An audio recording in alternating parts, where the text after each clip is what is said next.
Welcome back to the Death Row and Executions channel. My name is Paco Rivera. You can also follow me on Facebook for updates and more Death Row news. There will be a link to my Facebook in the description below. Also, check out my other channel, The Maximum Sentence, where I cover recent crimes and convictions. There will be a link for that as well. For those of you who comment your frustrations about how long it takes to execute a death row inmate, comments that I see on almost every one of my videos, you're going to be really happy about this next case. Richard Gerald Jordan is 79 years old. He was born in 1946, about 1 year after World War II ended. He was convicted for murder and sentenced to death in the year 1976. That's probably before a lot of you were born. 1976 is when he committed his crime and got sent to death row. He has been on death row for 49 years. Yes, you heard that right. 49 years. Now, Richard Jordan is scheduled for execution on June 25th of this year. But there are reasons why this has taken so long. Jordan has actually been successful several times over the years in getting his death sentence thrown out, which called for a new sentencing hearing. Unfortunately for him, however, he was never able to convince a jury or judge, whichever was the situation, in getting the sentence reduced. And he was sentenced to death again each time and sent right back to death row in Mississippi.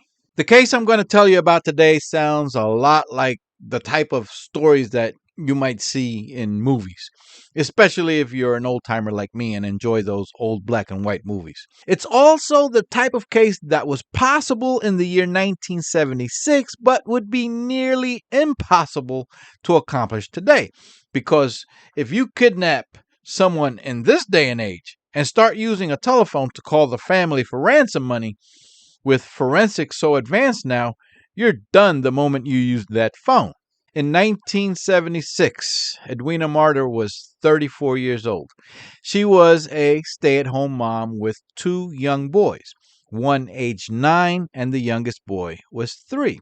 Edwina's husband, Charles Marter, was an executive loan officer at the Gulf National Bank in Gulfport, Mississippi. Sometime during the month of January, Richard Jordan was living in the state of Louisiana, but he suddenly found himself totally broke, unemployed, very heavily in debt, and desperate for money. He might have watched too many old movies because he suddenly came up with a plan to kidnap someone and get ransom money from the family. Jordan made his way to the town of Gulfport in Mississippi and spent a few days scoping out the area and learning his way around. He then got the idea that someone high up in a bank will have access to a lot of money. And he called the bank asking for a loan, and he wanted to know who he should speak to. An employee of the bank who answered the call told him that a loan officer, Mr. Charles Marter, will be happy to help him. That's when Jordan hung up the phone. He then got a home telephone number and address that was listed in the phone book, and he made his way to that address. Now, Jordan was likely walking and possibly using public transportation because he didn't have a vehicle, but he did have a gun. Jordan knocked on the door of the house. Inside was 34-year-old Edwina Marter and her 3-year-old son, who was sleeping upstairs. The 9-year-old boy was attending a religious event that day. Edwina opened the door, and Jordan told her that he works for the electric company and was doing electrical work in the area and needed to check the breakers in her house. So Edwina led him into the house. Once Jordan saw that there was nobody else in the house, he pointed a gun at Edwina and told her he needed her to drive him to another location. Edwina was forced to leave her 3-year-old child alone in the house. He then forced Edwina to drive him to a deserted area of the DeSoto National Forest. He walked Edwina into the forest, made her get on her knees, and then he stood behind her. Edwina, surely absolutely terrified at this moment, and possibly knowing that she was about to die, lowered her chin into her chest. Because of that position, Jordan fired a single shot that went into the bottom of her head and exited above her left eye. This is something to remember as I get more into the story regarding forensics of the crime, to counter an absurd excuse that Jordan would later give about how Edwina had died. Richard Jordan then disposed of the murder weapon. He made his way back into town and went inside a movie theater where he watched the movie Death Wish starring Charles Bronson. He probably got tickets at a discount because that movie came out 2 years earlier, in 1974. And while watching the movie, he was probably contemplating what his next steps would be, while Edwina's husband, Mr. Charles Marter, completed his work for the day at the bank, arrives home, and finds his wife missing and a small child home alone.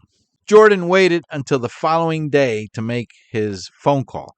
He had to know that by this time police, the FBI, and everybody else was searching for Edwina Marter. But he didn't care. He was going to get his ransom money.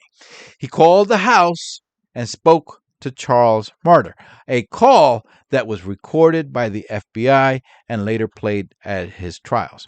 Jordan told Charles that he is holding Edwina, that she is okay, and that she's only concerned about her children. Remember, Edwina is dead in the forest. Jordan told Charles that he wants $50,000 and he will release Edwina. Jordan provided a date and time for the ransom money to be dropped off. He instructed Charles to drive up Highway 49 and watch for a blue jacket that will be lying on the ground on the side of the road. He said to place the bag with cash there.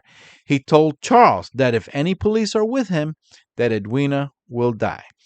Now, some of the reports are different from each other with what actually happened on that night, but it appears that Richard Jordan, on the day of the drop-off, was hiding in the woods to see if anyone was with Charles. He was testing Charles. There was no blue jacket on the road. So Charles drove along Highway 49 as he was instructed, looking for the blue jacket, while he was followed by sheriff's deputies. And Jordan spotted those deputies. Jordan would later make another phone call. He was angry and scolded Charles for trying to set him up. He said that he will try one more time. And strangely, he reduced the ransom amount to $25,000 instead of $50,000. My guess is that by asking for a smaller amount, he believed that Charles won't take any more chances by having authorities involved. But they did remain involved. Charles was directed to a spot near Interstate 10 and Canal Road in Gulfport to drop the money off at 9 o'clock in the morning on January 13, 1976. Authorities had made plans to conceal themselves in the area. Charles spotted the blue jacket and dropped off the money. Sometime later, Richard Jordan, driving Edwina Marter's car, drove to that spot and picked up the money bag. FBI and some police officers quickly converged and cornered Jordan, and a car chase began. Jordan managed to ram a sheriff's vehicle into a ditch, and he continued driving and escaped even as gunshots were being fired at his car. Jordan knew he had to abandon the car, so he left it in a shopping center parking lot and then hid the money in the woods. He removed a small amount from the bag that he later used to buy new clothing. Jordan changed into the new clothes and then called a taxi while he was still in the store. A taxi cab picked him up and they were on the road. But there were roadblocks by police all over town. Police were looking for him and checking every car, and he was spotted at one of those checkpoints, and he was arrested. Richard Jordan did become fully cooperative after that. He showed police where they can find the money, the gun, and Edwina's body. However, he would say that he didn't mean to kill Edwina, that she tried to run away and he tried to shoot a warning shot over her head to stop her, but that the bullet accidentally struck her. They always have a story don't they?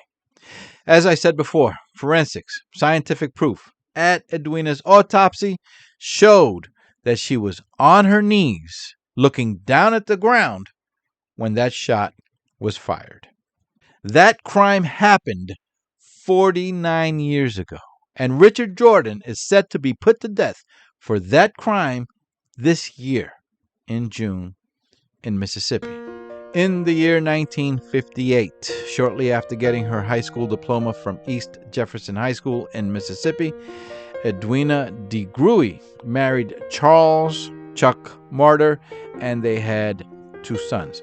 The family lived in Metairie, Mississippi for a while before eventually moving to Gulfport, where Charles, known more as Chuck, took a job as a bank executive. Those 2 boys are now, in the year 2025, 52 years old, and the other 58. Remember, they were 3 and 9 when they lost their mom. Please remember to hit the subscribe button for more death row and upcoming execution stories so that you're alerted when the next video comes out. You can also follow me on Facebook for updates. There will be a link to my Facebook in the description below. My name is Paco. Take care and bye for now.